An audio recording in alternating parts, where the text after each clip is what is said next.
We have just released issue 4 of the New Thinking Aloud magazine.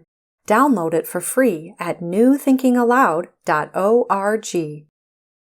New Thinking Aloud is a non-profit endeavor. Your contributions to the New Thinking Aloud Foundation make a meaningful difference in our ability to produce new videos.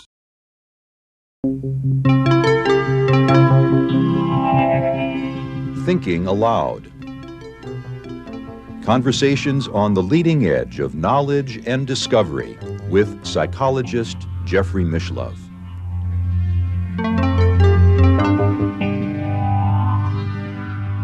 Hello and welcome. I'm Jeffrey Mishlove. Today, we'll be exploring mysticism in the 21st century, young as it is. My guest is Ronnie Pontiac, who worked as Manly P. Hall's research assistant, screener, and designated substitute lecturer for 7 years. He has produced award-winning documentaries and has written articles for several esoteric magazines. He is co-author with Tamra Lucid of The Magic of the Orphic Hymns, a new translation for the modern mystic, about which we plan a future interview. And he is author of American Metaphysical Religion, Esoteric and Mystical Traditions of the New World. Ronnie lives in Los Angeles, and now I'll switch over to the internet video. Welcome, Ronnie. It's a pleasure to be with you again. I am honored to be here. Thank you. We're going to be exploring new territory in the sense of 21st century mysticism, because after all, it's 2023. The new century is not even 1/4 of the way through, but I'd say we're far enough into the 21st century that we can begin to see the outlines of how mystical approaches are being characterized. I couldn't agree more. And I think, of course, a lot of what we want to talk about are movements that began in the previous century, particularly in the latter part of the previous century. And one of those has certainly been the opening up of restrictions that criminalize the use of psychoactive substances. And the creation of an entire area of investment funded by billionaires to take those substances and, in most cases, redesign them into very precise tools that could then be offered at your neighborhood life adjustment center. Yeah, I know, for example, in the states of Oregon and Colorado today, you can get certified as a guide for taking people on psilocybin trips. Yes, and of course there's the whole ayahuasca subculture, which is operating in the gray area of legality, but it's quite popular. We just released a video, for example, with Sean McNamara, who was able to synthesize his own DMT from easily available, not chemicals, but biological products. DMT, the most powerful of all psychedelics, is found in almost all plants and animals.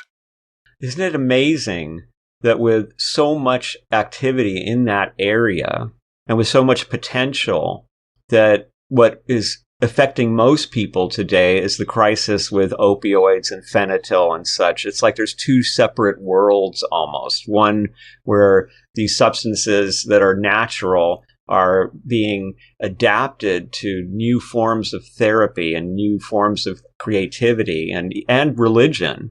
And in the other, we have this sort of bleak chemical addiction industry. Well, it strikes me that there is a common theme that runs through both of these trends, and it is that people are seeking, I mean, ultimately, mystical writers would say the deepest yearning that everybody has is some sort of mystical union with the divine. But that yearning can be partially satisfied through entheogens or psychedelics, but it can also be diverted, and people who seek it through sex or seek it through narcotics or seek it through the acquisition of material possessions, not knowing what their deeper impulse really is.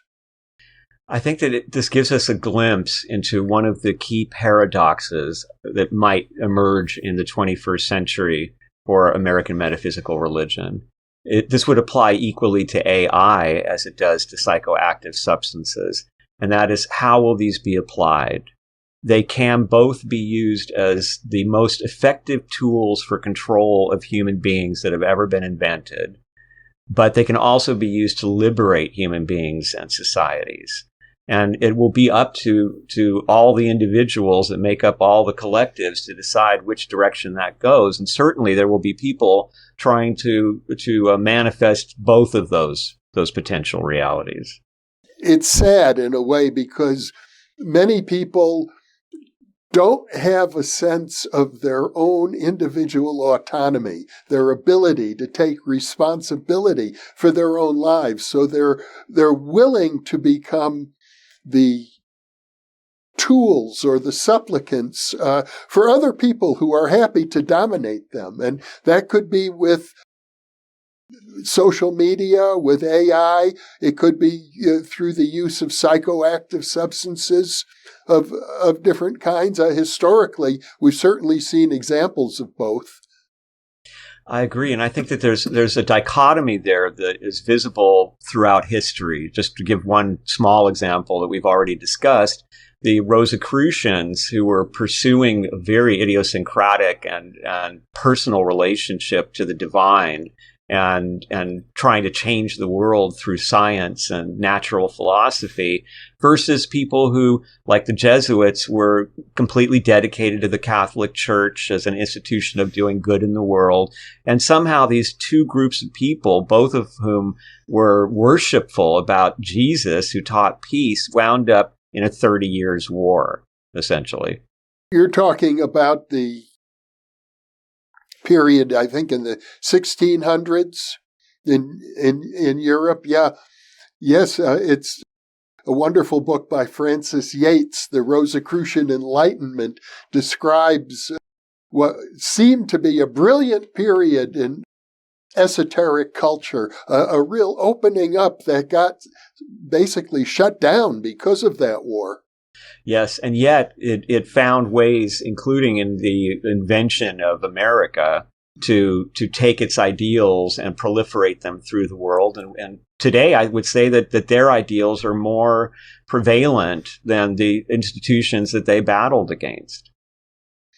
Well, yes, let's suppose for the moment, and I think you've could document it, that we're experiencing a kind of esoteric renaissance in the present era. For one thing, the esoteric teachings of all cultures can be found online now, and not to mention your neighborhood psychic bookstore. Yes, and that is the invisible college of the Rosicrucians, which they described as being nowhere but everywhere. At the same time, there are reactionary forces. There are cultural forces that are threatened by all of this. Traditional religion, traditional science as well. And, there's yet another element we haven't discussed, but it's coming to the forefront now. And we did touch upon it in our previous interview, actually, of 20th century mysticism. And that's the whole question of alien intelligence. Yes, that is, it's such an, it dovetails in a sense with areas like conspirituality on one side. And on the other side, it dovetails with areas like artificial intelligence, which is creating an almost alien-like presence and influence, even though it is, I love what Tamra Lucid calls it, which is the deepest mirror that humanity has ever invented.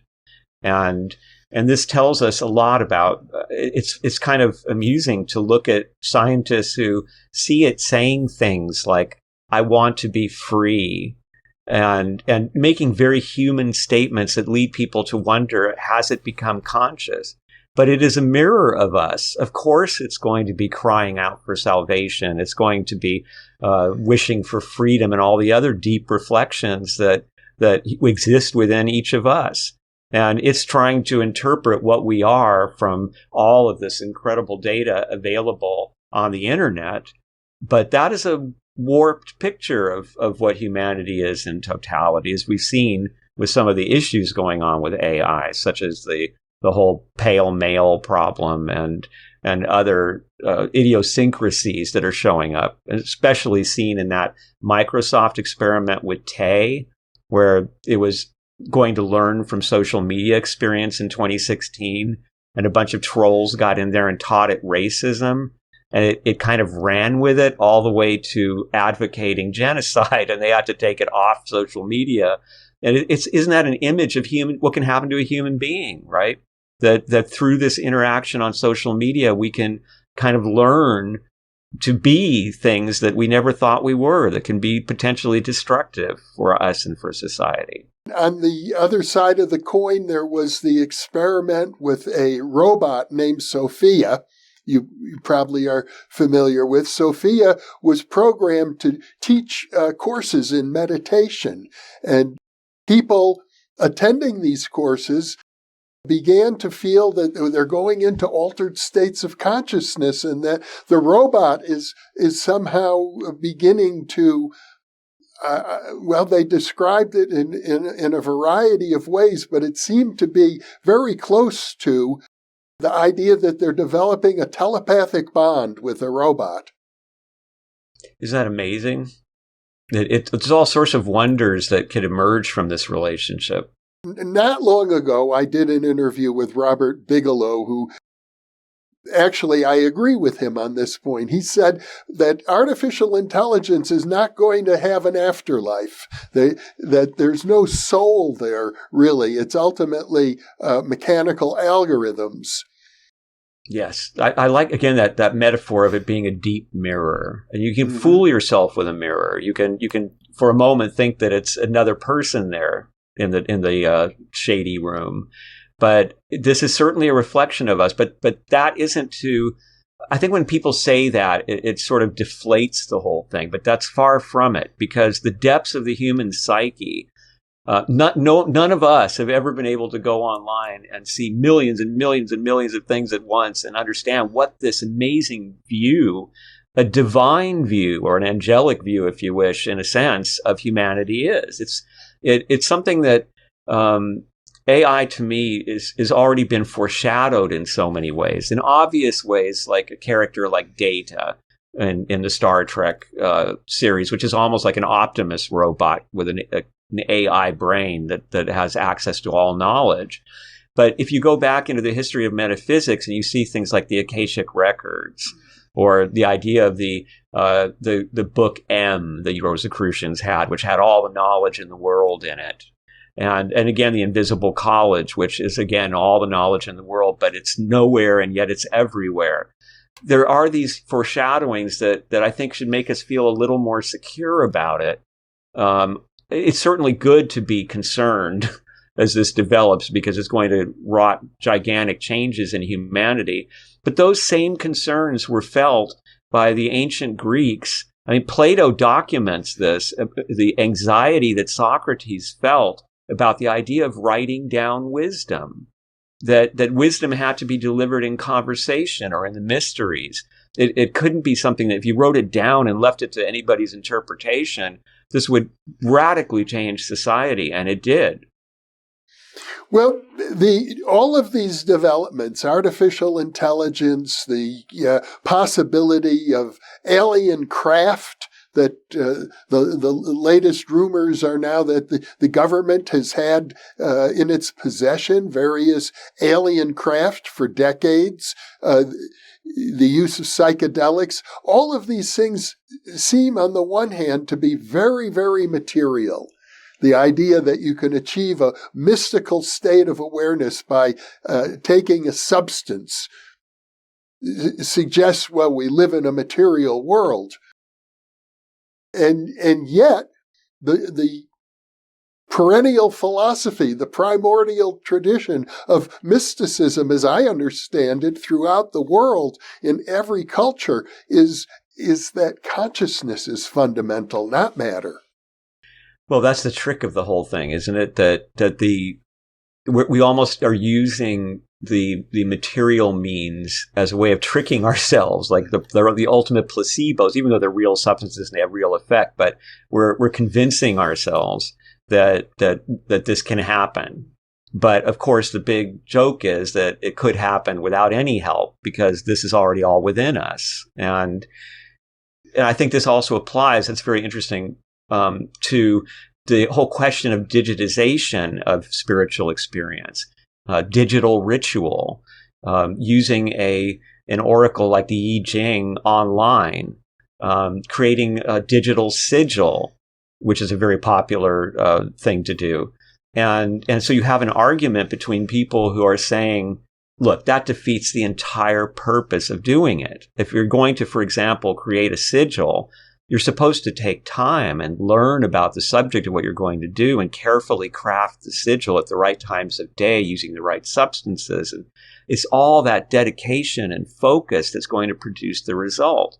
And today, we have, of course, people who make their own sigils and charge them with various activities just by taking letters out of the thing that they want and rearranging them in something of a form that they like. And we also have websites where you can sign on and say what you want the sigil for, and a sigil will be spat out for you to use. And so does this mean that they don't work? Well, according to the hearsay that I've been able to find, they do seem to work, at least for some people. And that to me points to this idea that, well, it's because we're doing it. Our souls, and we'll be talking about Orpheus soon, the whole idea that we're twofold, that we're material, we're partly titans, we're partly made of material forces, and we're partly divine, or as it was in the Orphic myth, we are stars. The big saying was, I am a child of earth, but of starry heaven, and I am of the race of heaven. And they would say that we are little gods, in a sense. And so as little gods, we can do a lot of creating, but we are convinced that we can't, existing in our bodies in this obscured region that Plato compared to a cave. And so maybe, for a generation that had the time and the ability to sit down and spend months on a sigil and had to have secrecy when acquiring the materials, otherwise they were risking even death, if not excommunication, then what do you do when you don't have time for that? And does it invalidate it? Apparently not. And so that's fascinating. And the same thing with digital ritual. Unquestionably, when you're in the room with somebody, there's what people in India call darshan, that you're in the presence of a master, and just the presence can sometimes kick you over and bring enlightenment to people. And I certainly felt, I must say, in the presence of Manly Hall, that kind of thing. In his office, there's a serenity that could only be compared to a temple. And it could change you just feeling that. And also all the beautiful objects of religious devotion from all over the world that were in that office. So in kind of taking away that human element, are we eliminating a crucial part of humanity? It struck me when Tamra was out doing her book about our relationship with Manly Hall, she had all these younger readers saying, oh, wow, I wish I'd been there in those days, to be able to go to a place where there are all these people, and as if they don't exist anymore because the social media is so dominant. And yet, social media provides so many benefits. I can just speak for myself. I've been able to contact all sorts of people, academics, and when I was writing my books, and reach out within minutes and find people and get responses and discover new things. People complain about how horrible, for example, Facebook is. And there are groups about Neoplatonism and other archaic aspects of religion and aspects of mysticism there that are absolute treasure troves of people and knowledge and posts and you can go to them and ask questions and get real answers. So this is exciting. And you can see, especially with the younger generations, how they dismissively call it witch talk, for example. And there's many complaints about people saying, I often hear about this, that, they don't know that, they don't even know what they're doing. They're on the first steps, and then they turn into teachers and try to brand themselves. The blind are leading the blind. No, this is a community. These are people who, yes, they're learning. They may not be as far along as somebody else, but they're sharing what they're learning. They're excited about it. They're not having to hide it. They're not ashamed of it. They're proud of it. And some of us might think it's a little crass to try to turn that into a multi-million-dollar brand on YouTube. But that is the world that we have today. And it's exciting that these ideas can be broadcast to such potentially wide audiences without a sense of surreptitiousness sometimes when you read books, even into the 80s, they're almost apologetic about being metaphysical. They have to explain to the reader, yeah, I know this stuff is crazy, but yet that's gone now. I find it was surprising to me, since I've existed in both of those worlds, is that things that when I used to say them, people looked at me like I was crazy, like the way that synchronicities can occur a lot around the hymns of Orpheus. I've got people saying, oh, yes, of course, any kind of ceremony. Like, I've had many of those. It's like common knowledge at this point. So that's exciting, I think. I have to agree with you. I have a list of 2,000 Facebook groups that are relevant to the topics that we cover on New Thinking Aloud. And in fact, in the early days when I first launched this YouTube channel, that's how I promoted it. I would post announcements on those Facebook groups. And over the years, it's grown to the point where I no longer do it, and we have over 150,000 subscribers now. It seems to me that starting in the last century, in the 20th century, everything began to accelerate. I remember my grandfather, who was raised in Poland as a young boy. My grandfather remembers the days of horse and carriage. That was the main mode of transportation, and he lived to see a man walk on the moon. And now things we're communicating almost instantaneously, so that it seems to me that the progress that people can make in terms of opening up psychically, metaphysically, spiritually, even opening to the ultimate realization of the divine can happen much more rapidly than in earlier generations, because, amongst other things, people believe it can.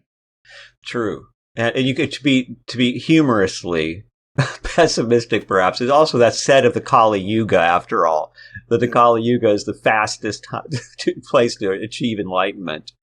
I don't think we're in the Kali Yuga, but I think that's interesting.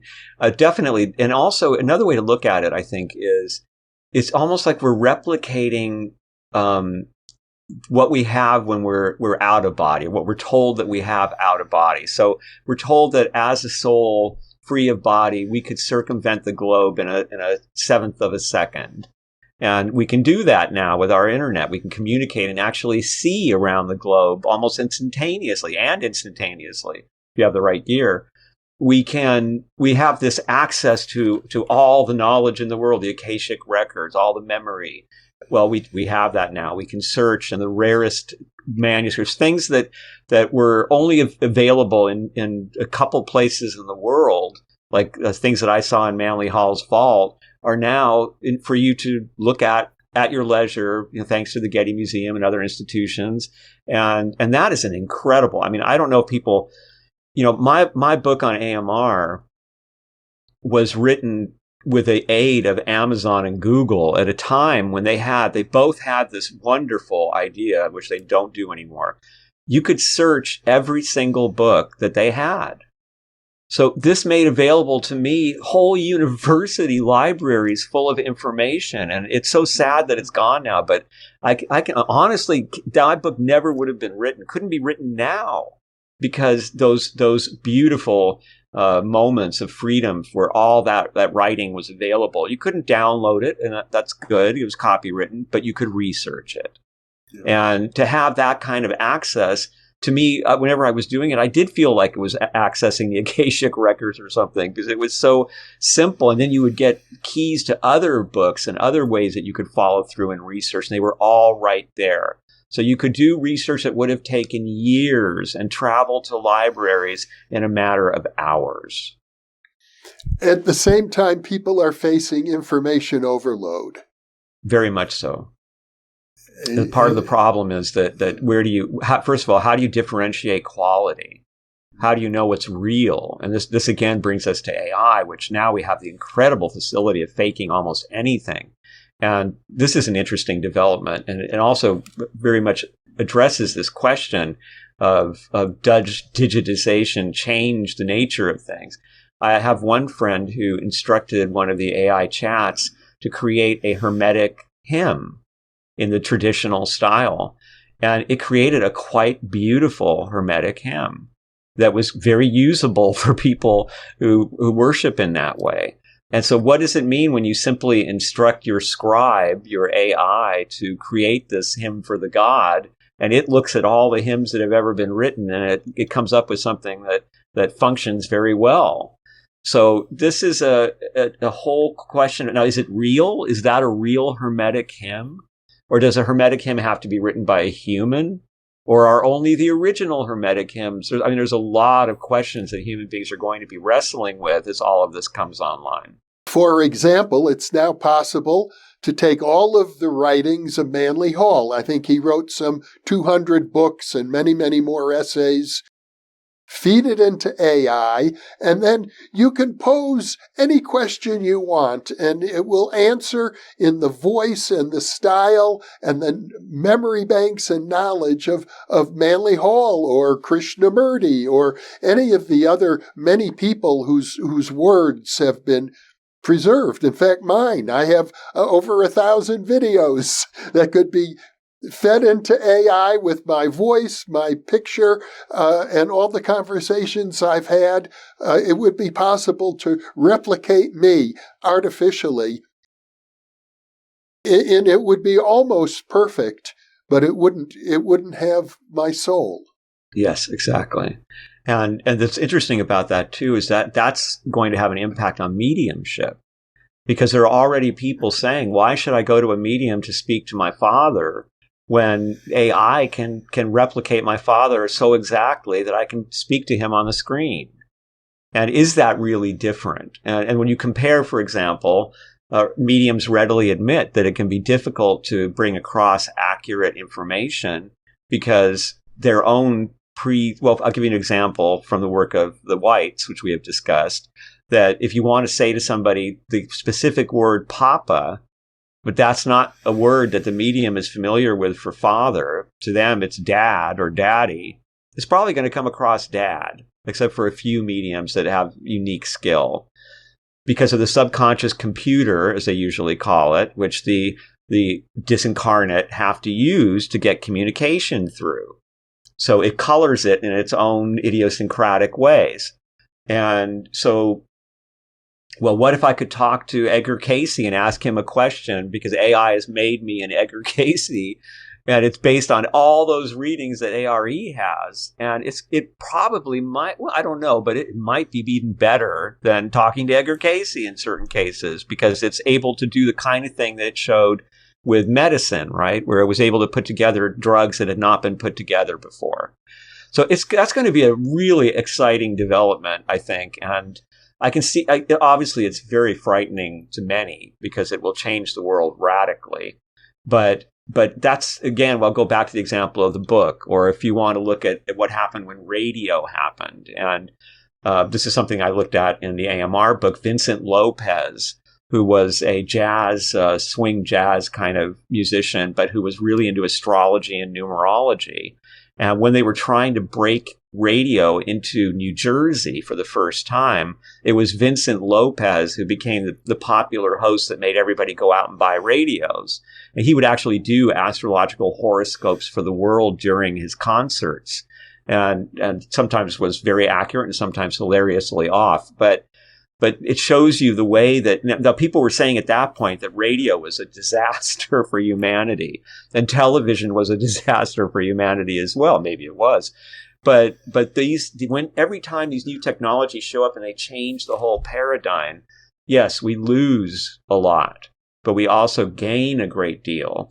And I like to think of them also as they're really in the hands of new generations. One of the things that I find troubling currently, it's very much in line with the astrology. As an astrologer, I look at that, and we have Pluto in Capricorn right now, just for about 12 more weeks. We've had it since 2008 when the financial crash happened. It's been everything Pluto in Capricorn usually is in history: plagues and economic disaster and political turmoil and wars. And we've had Neptune in Pisces for a while now, which is the end of a long cycle and usually gives people feelings of endings and nostalgia for the past and such. And so in that environment, as we're all looking at the future, there's a lot of pessimism, and for good reason. And I see so much of it in the feed. Really, people I respect who are abjectly pessimistic about the future. And I keep thinking, it's not your future. And the very least that we could do is to be optimistic about the next generations, because it's their future. And just like always happens with humanity, those who are left sort of in the dust of these changes look at them with terrible trepidation.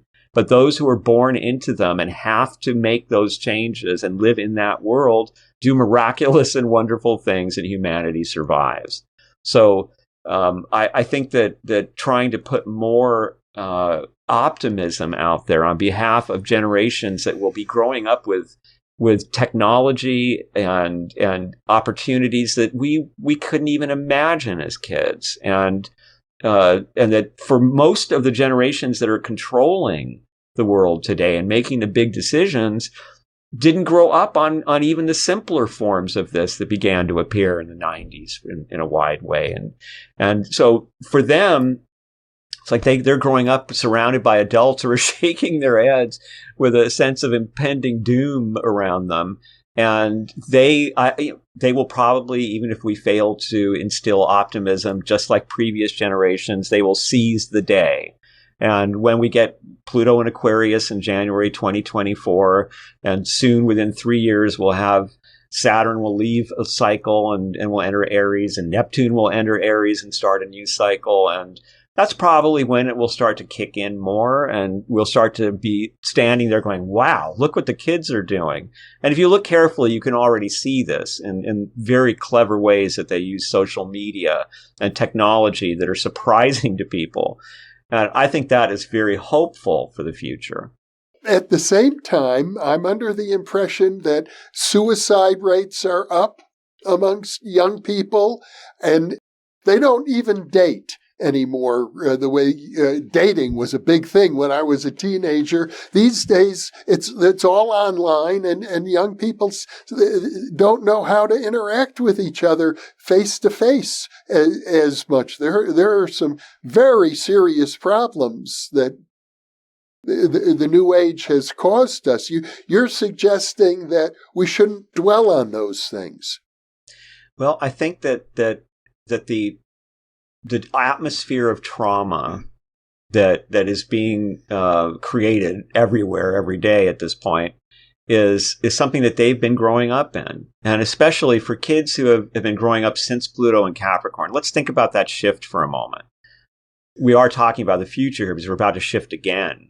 So in 2008, we came out of a long Pluto and Sagittarius dwelling, which, what was it? It was hot air and expansion and money. And I mean, I remember it was when I first started to sample all this stuff, and I was a kid and I got into AOL and Amazon, and I bought a little bit of stock because I thought they were great. And the stuff would split 4 times in a year, and you suddenly made all this money. It was like crypto in the early days or something. But these were big companies that were changing the world. And so the optimism was incredible. When I moved into the neighborhood where I now lived, everything was glitzy and party. People were happy and optimistic. It was never going to stop. It was the roaring 20s all over again. And then along came Pluto and Capricorn in 2008, and almost like the curtain dropped, we had a worldwide economic crisis. And since then, it has been one crisis after another in almost every area of life until all that optimism has been washed away, and most people can't really find a sense of optimism about the future because if maybe that'll work out, but what about that? And I do want to talk about this for a moment too. There's a wonderful book by a fellow named Brian Griffith. It's called The Garden of Our Dreams. And it's a historical survey of this repeating pattern in human history where we will find it somewhere fertile and we'll turn it into this beautiful paradise. And suddenly women will be given power, and people who are not the usual gender preferences are suddenly given power, and art is celebrated, and the mysteries and religions are filled with artistry and spirituality. And then too many people, or there's a weather shift, and suddenly the resources start to dwindle in that area and the areas that it depends on. Usually when that happens, this process of desertification, right, where areas are turned into desert by overuse of the resources without sustainability, when that happens, usually we get a military, patriarchal authoritarianism that steps up, takes away everyone's rights, and says, this is how we're going to survive. We have to do it. Now, interestingly enough, there are elements in the occult community today that are trying to influence young people in that direction through what's called eco-fascism. And eco-fascism became such an issue in 2020 that Teen Vogue actually ran a huge feature article on it about how to avoid that and what to tell people who have fallen into it. And basically the idea of eco-fascism is, look, we have to save the planet. We have to protect the environment. The only way we're going to be able to do that is through mass action that forces people to change. And the only way to do that is through fascism. And then they also use this tricky little argument that, well, you want to preserve all the species of nature, right? We want everything to be in its purity. Well, shouldn't we feel that way about the races too? So this is seductive. And there was a period there, I don't think it's quite so severe now, where among academics in the area of pagan studies, for example, there was real anxiety about how kids were beginning to think that eco-fascism was cool. And the flag of cool that had once been so firmly in the hands of the left in the 60s and 70s and such was suddenly shifting to the right. And Julius Evola was becoming a popular author again, a famous Italian occultist who loved Mussolini and supported fascism. So I believe that this is a feeling of anxiety amongst people, that we need the strong patriarchal autocracy to survive what's coming up, which is quite the opposite of what we need, really. What we really need is we're doing it slowly, is to bring women and every race and all cultures to the table, which the internet can potentially do, so that all the creativity of humanity is unleashed.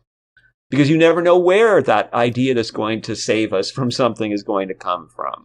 And instead of creating these elites that try to sell us on the necessity of scarcity and such, to look at the eras of history, such as the Rosicrucian era, although it didn't end well in the short term, but also, for instance, the Renaissance among the Platonists in Florence, and with Ficino at the center, which we'll be talking about the next time we speak, and their influence on people like Leonardo da Vinci and Botticelli and Michelangelo and Lorenzo the Magnificent, and just how this completely transformed the world and still transforms our world. So that's what we need to be inspiring ourselves with, I believe. And if that kind of information is brought to the center for kids today, I think that a lot of the suicidal ideation and a lot of the trauma will find some sort of a relief in this understanding that, hey, well, while we're here, let's really go for it. It's a friend of mine, a wonderful medium, once put it. He said, "It's you and me, God." and whichever God you wish to address. And now let's see what kind of miracles humanity can create. And so, unfortunately, I don't know how much you take in from the media today and from the various sources of information, but it's almost impossible for kids to avoid a constant litany of reasons why there's no reason to hope for the future. And of course they feel that way. I mean, I'll leave this subject on this note. I think this is terrible. When you think about what kids had when in the 60s and 70s, even into the 80s and 90s, the bands, the music, as a friend of mine said, the drugs were so much better in the 60s. You missed all the good drugs, you know. The women's liberation movement, and women were flowering everywhere, and it was just, there was like a renaissance going on of the big, you know what the big concern was for many people? That mom wants me to cut my hair, or you know, I wasn't invited to the party. That was like a terrible, terrible problem. And today they're just surrounded by the local news as murders and slaughters. There's school shootings left and right. There's just, I read somewhere that we've already had 500 shootings this year in America, 4 or more casualties. What a world for kids to grow up in. And all those things. They don't have Jimi Hendrix playing the Woodstock Festival. They don't have the myriad amazing things. And what your experience is in Silicon Valley, for example, or the explosion of this new world of understanding and technology. They don't have any of that. So it's up to us to make it, in my opinion. Well, I appreciate your fervor and your optimism, Ronnie. And since you brought up Silicon Valley and the computer era, I remember when I first interviewed Marvin Minsky, who founded the Artificial Intelligence Laboratory at MIT. And his attitude was, "We are machines," he would say. We are the greatest machines that ever existed, and we should be proud of the fact that we're machines. And I took issue with that point of view. I still do. At the same time, what's happening now with AI is I think we're beginning to realize we're not necessarily even the greatest machines anymore. That machines can do so many things that humans cannot do, and that's only increasing all the time. So you have this movement, especially in Silicon Valley, I think perhaps epitomized by writers like, if I recall correctly, Ray Kurzweil, who wrote The Era of Spiritual Machines, and talks about the singularity. The day will come when the machines will be far more sophisticated than even the human brain, and the future of humanity is to merge with these machines. And this is a fascinating area now that will strongly affect this century, I think, because the ramifications are so far-reaching. So, for example, a lot of people have spoken about what does it mean when the elite can do things like say, I would like my son to be 7'3", and I'd like him to have blue eyes, and I'd like him to live to be 150, and those are all scary prospects for dealing with elites that mutate into a different species or a subspecies in a way, and who perhaps think of themselves as the chosen ones. And we don't want that. That all throughout human history, that's been a source of horror movies and ideas of dystopia. So what do we do, however, even worse than that, when the elite can connect their kids to AI or themselves to AI? So that we now have direct brain link to AI, as Elon Musk is eagerly seeking. And so now we don't have the Optimus robot who becomes our new search engine, but at the same time our new surveillance device. And we can say, hey, what other movies was this actress I'm watching in? And we get our answer. Now it's right in our brains. And how do we compete with people who have access to everything about us and everything about the world and everything? They become something different. And unfortunately, especially in the West, we have this kind of mythology that if you don't embrace that, you're a Luddite. right? You're rejecting technology in the name of some kind of love of nature that's merely pathetic.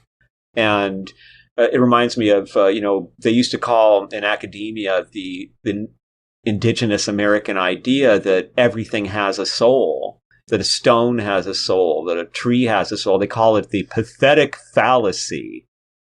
And so I'm sure that those who argue that wait a minute, the human being, this is something precious and it is not a machine. And I would like to comment on that and just say, Wittgenstein, like this is words. It's when people fall in love with words. What do you mean by machine when you say that? We're a machine. Well, yes, metaphorically, but I mean, certainly we can look at definitions and say, not exactly.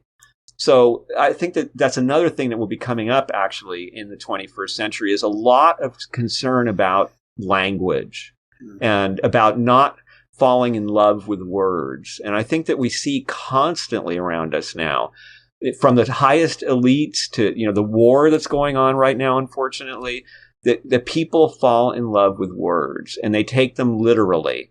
And they forget that a word is signifying something that is not the word, that is perhaps signified by a whole bunch of different words.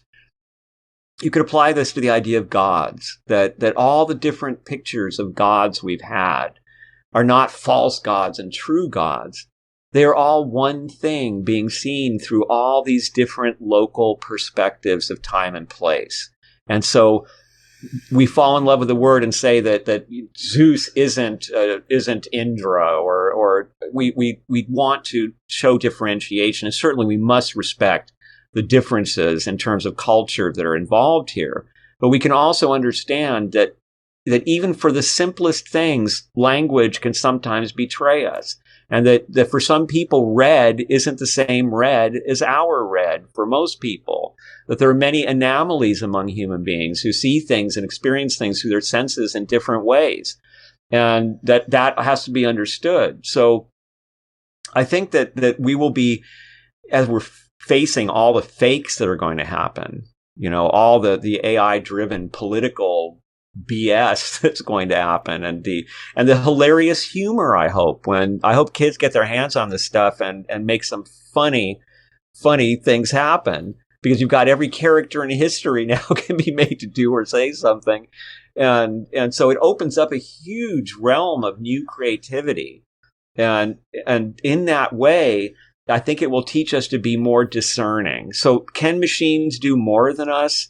Are they more capable than we are? Could they be better doctors? Could they be better psychotherapists and lawyers? Yeah. Are they going to be better drivers? Probably, pretty soon. All those things. But they will not be human. And we don't even know what we are fully yet. We don't use all of our brains. We're a relatively new thing around here. And we certainly have incredible potential. And to return to what I was saying earlier, we seem to be replicating all the powers that we supposedly have when we're discarnate in the afterlife. We are trying to make this as much like the afterlife as we possibly can. And to what end? So I would add to your point about the aliens and what that influence already is or might turn out to be.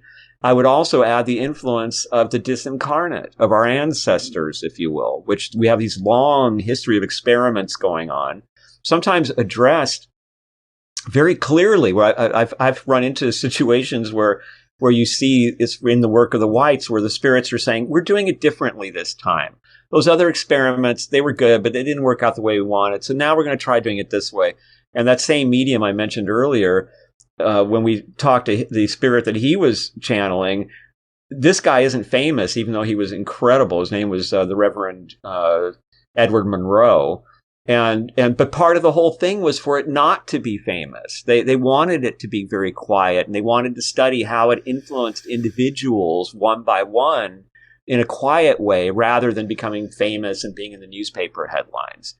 So if this is true, and we're having these continuous experiments from what the whites call the unobstructed into the obstructed, Well, what happens when, for example, perhaps Gary Schwartz succeeds in the vision that Alexander Graham Bell and Edison had, and he creates the soul phone? And you don't need AI or a medium. You can literally talk to the afterlife. And at this point, I understand that the soul switch is in testing.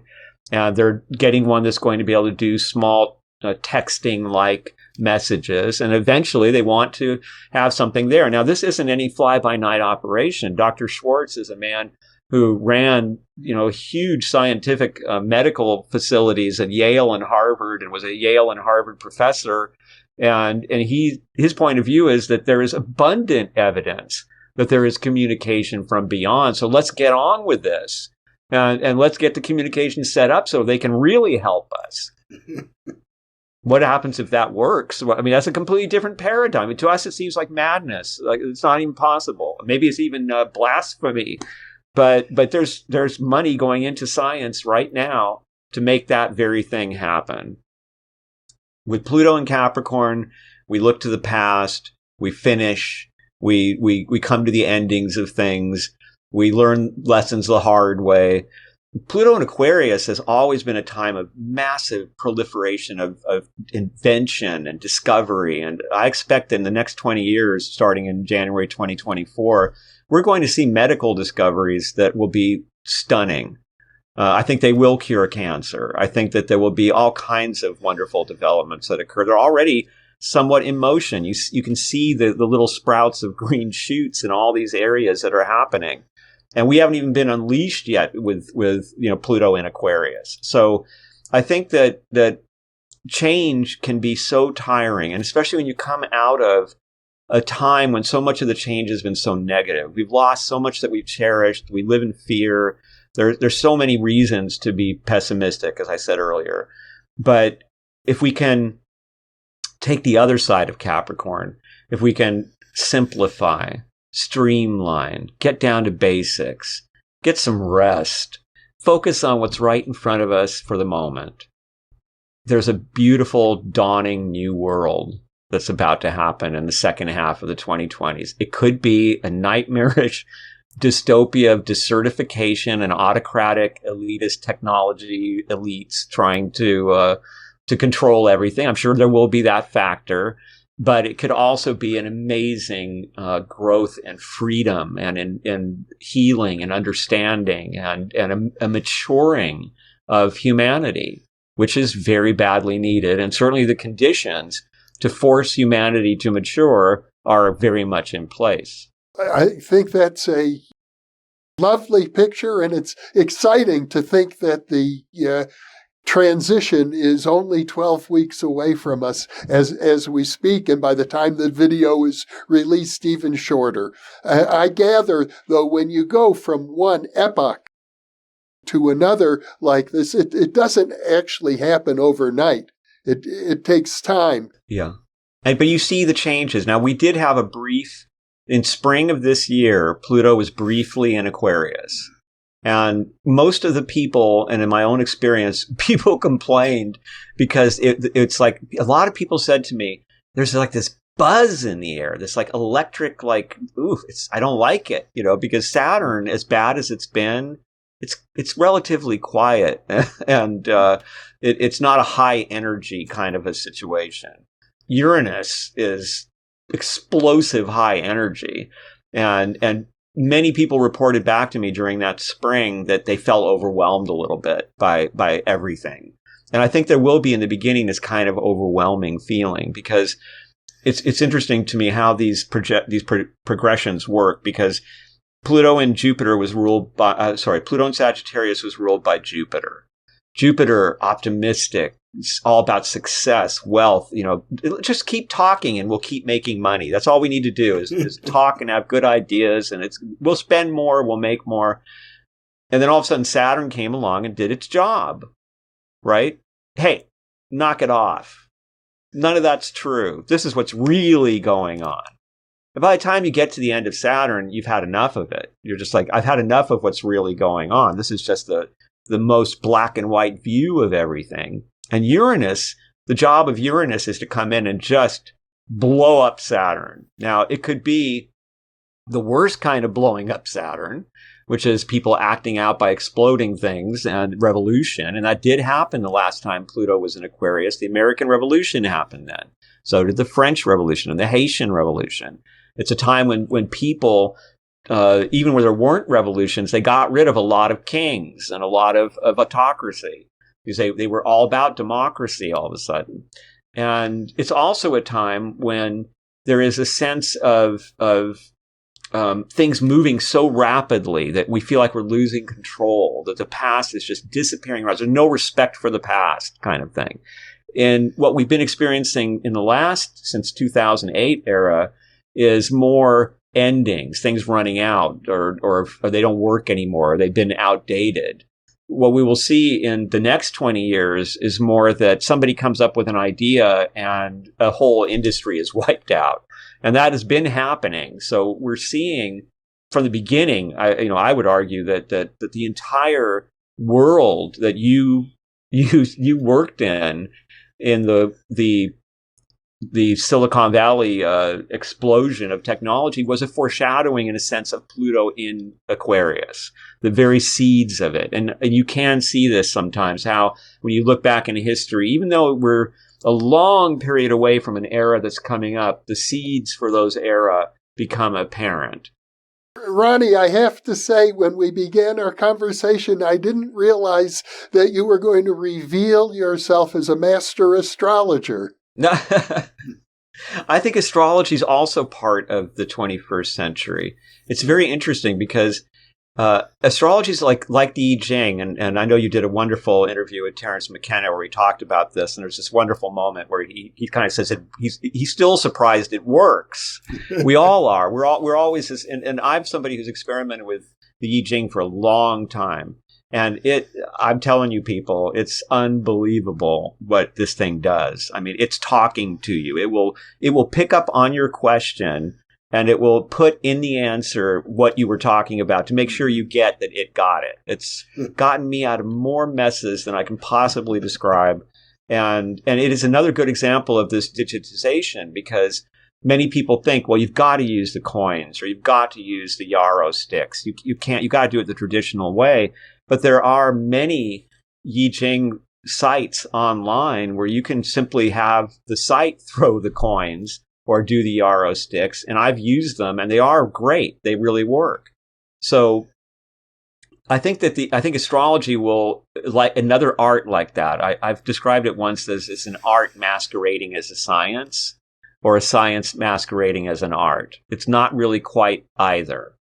It's one of those things that makes no sense. The closest estimate I've ever found as to why it works, and there's many theories about why it works. The weirdest thing is that different kinds of astrology that look at different areas of the hemisphere, even with plants, will be in different places with different kinds of astrology. They still work. So how can that even be if it's scientific? Somebody's got to be right and somebody's got to be wrong. There's this wonderful Plotinus quotation going way back to ancient Rome. He was a Neoplatonist, a wonderful philosopher in the tradition of Plato. And he has this quote that I just love, which is, "The stars are like letters that inscribe themselves at every moment in the sky. Everything in the world is full of signs. All events are coordinated. All things depend on each other. Everything breathes together." To me, that's why astrology works. It's not that the planets are making us do things. It's that everything moves together. And for generations, Babylonians and others stared at the heavens and looked at the events.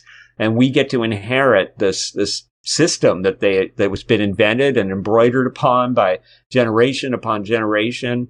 And like the I Ching, it startles us because it works. Because if you get whenever anybody says to me, I don't believe in that stuff, I always say, you haven't met a good astrologer. And when I first got into it, I didn't believe in it at all. I actually called Manly Hall out on it when I worked for him in the very early days, like a puppy growling at the big dog. He said something about astrology. And I said, Mr. Hall, you don't really believe in that, do you? And he thought that was hilarious. And so he said, well, let's debate it.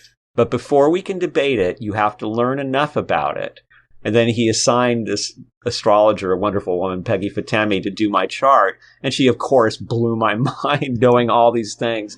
And I realized there is something here that really works. But to this day, when I do it, and if you look at my last astrological post, I do like these weekly reports.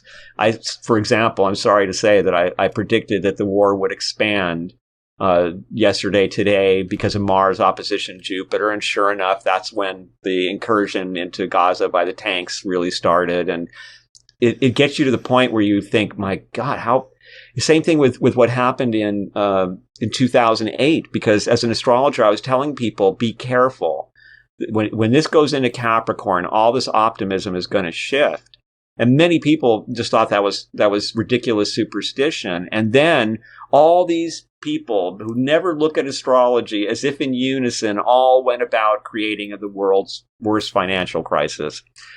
It's amazing when you see it. So I think that as people notice this, and academia is all over astrology now, looking at its history and looking at how does it work? Does it work? And so that's going to be, I think, a theme too. And it won't be a laughable thing that your spinster aunt who has crystals, as we used to think back in the 70s or 80s that stuff was goofy, new age. It's going to be mainstream. And that kind of brings me to maybe the ultimate question about the future and AMR in the 21st century. Will it become self-aware? Because it is a huge percentage of people in America particularly. I read somewhere, and this is probably not even accurate anymore, that it would be bigger than the Mormon Church and the Methodist Church, some of the large institutionalized churches, if just the people who are all interested in tarot and in comparative religion and in astrology and such, if they all considered themselves part of one thing, that church would be gigantic and would be a force. But there is no self-awareness. And maybe that's good. Maybe that's part of what makes it good. But what we do have is so many people who are looking at these things. We have psychologists using the I Ching or astrology, thanks to the influence of Jung and Hillman and others. We have all kinds of places where this is saturating culture. This, and it always has in America. That's what my book is all about. And so, what happens? Does it become self-aware? I think you see flickers of this with Marianne Williamson, where as she runs for office, and the famous statement she made about dark energy, and mainstream politics laughs at that as new age stuff and talks about crystal balls. But there was a huge response in social media of people who understood exactly what she meant by dark force and were excited to hear somebody talk that way. People who want somebody who has spiritual awareness in politics rather than the same old, all we pay, Christianity, that's what we talk about when we're politicians. What about the rest of us who have a completely different belief system? Will they come to light as some sort of a force in society in the 21st century, either by becoming a more or several perhaps institutionalized kinds of new approaches to it, or perhaps just because, as so many of us are into these things and we vote and we do things and we get out there and we're activists, that we change the world somewhat. And this will be very interesting to see, because I also see that I've been hearing about this a lot. I see people who are very interested in metaphysics and have studied it deeply, have maybe practiced ceremonial magic and created personas around who they've been. And then they go back to Christianity, but not in the sense of, oh, Lord, forgive me for having done these things. They still value all these things. And that reminds me very much of the Florentine Christians. Ficino, with all his playing the Orphic hymns and translating the Hermetic hymns and being into Plato, he was a Christian. And so we may get a new kind of Christianity where people who have become more enlightened through studying other religions bring those awarenesses into Christianity and enrich Christianity by pointing out all the similarities rather than dwelling on the differences. Well, that was a lot to absorb, Ronnie, and it's delightful. It suggests that we may be entering into an era that Matthew Fox once described as the coming of the cosmic Christ. It's up to us. That's the beauty of it. We all must realize that it's up to us and all the choices that we make. Each individual choice that we make is going to contribute to either that dystopian autocracy of desertification or to a great awakening. And we've had many great awakenings, not just in America, but in the history of the world. And everything we need is here. We have these incredible tools. We have, just to see what's already been invented, rolled out, will be an amazing experience, unlike anything. And as you said, we've already seen such acceleration that it's hard to believe how different the world is from, let's look at 1980 before we really had an internet, let alone smartphones and things like that. And what it's like today, 40 years later. It's mind-blowing. So what will it look like when all this new technology, when AI is driving all these improvements and all this change? And what will that look like in 10 years, 5 years? It's going to be very interesting. It will be very challenging. And we have everything to gain and everything to lose. It's for most of us, that's not what we want. But we are here as human beings to adventure, to learn. And I want to remind your listeners, I know they know this, but we are eternal beings. We have souls. Our bodies they go, they come, but who we are, we're here to learn. We're here to have experiences, and we're here to make the schoolroom better, make it a better school. So what can we do? Each of us can look in our lives. It doesn't take much. It's being kind. It's being generous in a certain place. It's connecting two people with each other. And you will find, if you approach life this way, and I'm sure you have, that synchronicities abound, and that nature seems to be helping you and dancing with you and helping this happen.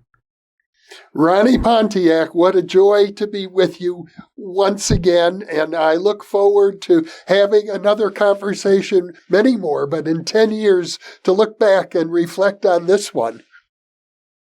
Thank you so much. It's always a delight to be with you. Thank you for being with me, Ronnie. And for those of you watching or listening, thank you for being with us. You are the reason that we are here.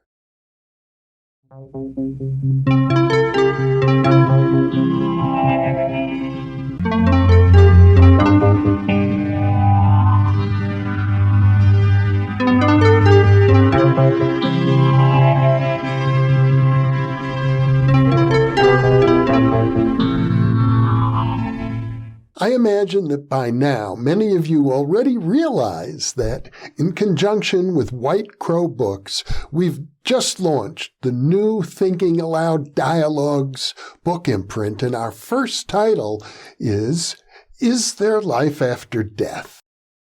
New Thinking Aloud is a non-profit endeavor. Your contributions to the New Thinking Aloud Foundation make a meaningful difference in our ability to produce new videos.